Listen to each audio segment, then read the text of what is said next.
meydka laba ruux oo rag ah ayaa la gaadhsiiyey saaka subaxii hore cusbitaalka guud ee magaalada tan laascaanood ee xarunta gobolka sool sida ay noo xaqiijiyeen mas-uuliyiinta cusbitaalka magaalada tan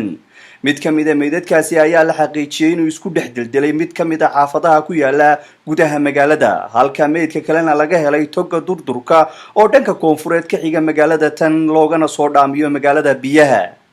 cawil maxamed daroor oo ka mid ah howlwadeenada caafimaadka ee cusbitaalka guud ee magaalada ayaa warbaahinta u xaqiijiyay in meydadkaasi ay weli yaalaan qaybta meydka ee cusbitaalka magaalada lana aasin waxaa saaka la keenay cusbitaalka gobolka Sool Sool Regional Hospital meydka laba qof oo rag ah labadaba waxaa laga soo qaaday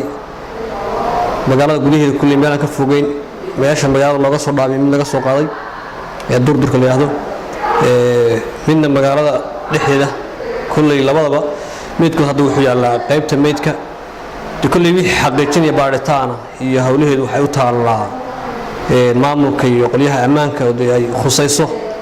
annagu waxaan cadeynaynaa in labada qof meydkooda ragga ah la keenay